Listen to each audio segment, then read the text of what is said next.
Welcome to the Enigma Daily Friday edition. Today's episode kicked off a lot smoother than yesterday, but hey, I told you, we'll get better along the way.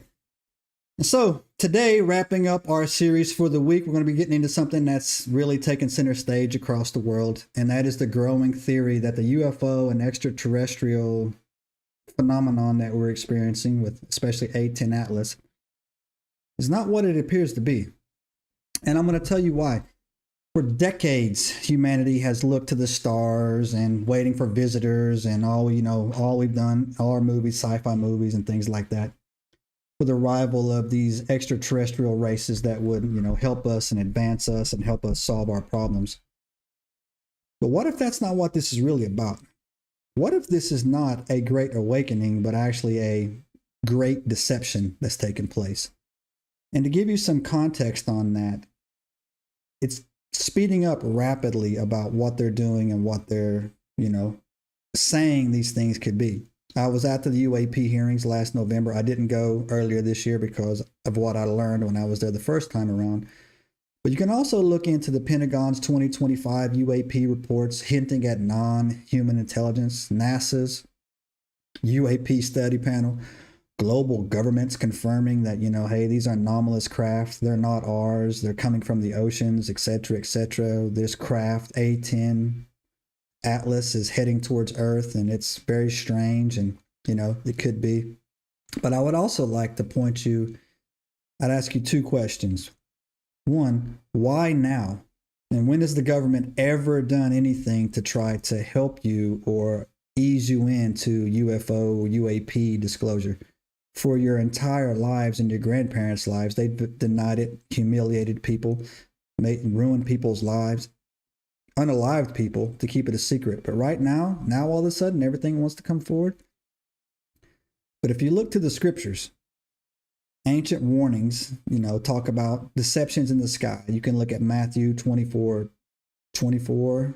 You can look at 2 Thessalonians 2, Revelations 13, to all talk about signs and wonders in the sky. And I got this article here where it says the latest UFO buzz, a prelude to the great end times deception. And I've often thought that if the rapture was real, and again, I know Christianity go both ways on that, the best way that they could unite the world into a one world government is by saying that the rapture was a giant alien abduction. That's why your loved ones are gone and we have to come together for when they come back around to fight us, and AI is going to lead the way. But if you also go in here and look at the ancient beliefs of the sons of God, the watchers in the book of Enoch and the book of Genesis that caused the flood, Genesis 6, talks about how they once descended from heavens and they came down on the earth and they taught us, things that we weren't supposed to know. They sinned against all manner of flesh. They created animal-human hybrids. And that's why God flooded the earth. And if you go into the, Sumerian tablets, it talks about the Anunnaki, Planet X, Nibiru, Enki, Enlil, Inu. All that stuff is just telling the same story, one from a sci-fi perspective, one from a spiritual perspective. And modern evidence is showing that Christianity is on the rise across the globe, even picking up here in the United States of America. It's also talking about how to talk about the timetable is running out and this whole 2030 agenda where they're moving things forward at a rapid pace. And when you look at some of these ancient parallels, 2 Corinthians 11 and 14, even Satan disguises himself as an angel of light. That's how he described himself. Satan is not ugly. He's not a thing with horns. He was one of the most handsome, if not the most handsome angel in God's presence. And that's what caused him to, pride is what caused him to his fall. And it's literally a term that's often ignored today, but I see it a lot. Hubris. Hubris is basically pride before the fall. Satan thought he could be like God, greater than God, or be like God, make himself the most high. And that was because of his intelligence and his beauty. But he described himself as the light bringer, as our hero. He was the Satan, he was the reptilian, or, walking serpent in the garden that tempted Eve. He didn't give her the apple. He just asked her, did God really say this? He put that thought in her head and it went through. Revelations 13:13 talks about false signs in the heavens, right? And the more you know and you read, you realize that the stars that you see at night in the sky, those are angels. That is part of their form, and they choose to manifest on our realm. They come down here in uniform. So if you look in when Satan's tail swept 1/3 of the angels out of the sky, you can look up in the sky on certain radar, on certain sky maps, and there's massive black out areas that look like there's nothing there.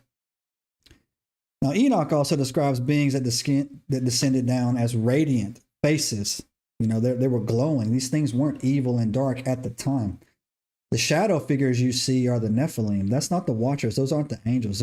God said there's no place for heaven for the Nephilim, and they're down here on earth to roam and torment forever until he destroys them. And so that's the thing that I would caution everybody to think about.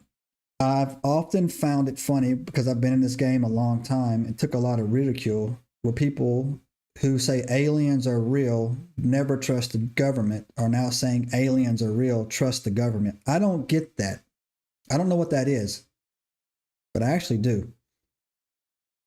I don't like the word movement, but it's been infiltrated. You have guys like David Grush. You have guys like Lou Elizondo, who I've met.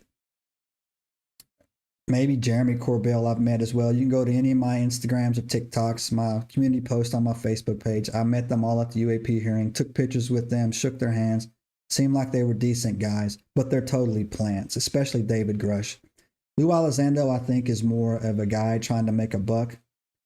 I'm on the fence about Corbell. When I did take the picture with him, he looked like he was the most uncomfortable human being on the planet. I don't know what he's thinking there, but you can go look at that. It's pretty funny.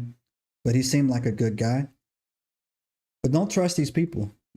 Don't trust what they're saying. Again, the Bible warns you. You'll hear people saying, Jesus is here, Jesus is there, Jesus is here. He's not. He said, don't go there. Don't go there. When I come back, you will know. The world will know. It'll come from the east and you'll see it, right? Coming out of a cloud with a sword for a tongue. So you guys, he's not coming back as the forgiver this time. He's coming back as the judge. I would caution you on that, to be, mindful of that. But don't fall for these deceptions. And I don't know what these UFOs or these UAPs or these aliens actually are. I've said for a long time, they're not coming from outer space. They're coming from on the earth. Nothing can leave this planet. The earth is not flat. I know it's not. I've flown around it in the military, the whole thing. But it's also, the firmament is real. We can't leave. Space is not a void. They can't prove the theory of relativity. Albert Einstein was a fake. Nothing he's done has really ever been proved. Nikola Tesla, 80% of the stuff you use in your life was a Nikola Tesla creation. And look at the ones they destroy. Those are the ones that are telling the truth. He said space is the ether. It's a fluid. The Bible says water separates the water. It's not water, but it is some type of fluid. And you can't get in and out without going through a portal. You can't just show up. And the Bible even talks about in the book of Revelations how the sky rolls back as a scroll. That's a portal opening, right? That's it. So when you see these craft flying around on the earth, they're already here. They're not traveling millions and millions of light years to get here. It's not happening. And that's why they're slowly, rolling these things through. Tim Burchett, who I've had, his card is right here. I actually met Tim Burchett. He was a really nice guy. Here's Tim Burchett's card, a congressman from Tennessee. I can call his office anytime and get his assistant. Not like I can get Tim Burchett on the phone. That would be actually pretty cool. But I can get his assistant or talk to, leave messages. I haven't done that yet, but he told me to call me if I needed anything. To call him if I needed anything. He was a really good guy. But he says these things live in the ocean. He knows it. They know it. All the beasts in the book of Revelations come out of the ocean. And they're saying there's 6 or 7 different tribes or, colonies of something living in the oceans. So do not be deceived and do not be, buy into exactly everything that they're telling you. In fact, I would say that I would give you a light of hope that I think God's greatness is, untouchable, never ending. And there could be other races out there that he created and that, are out in the universe or whatever. But we've been lied to so much.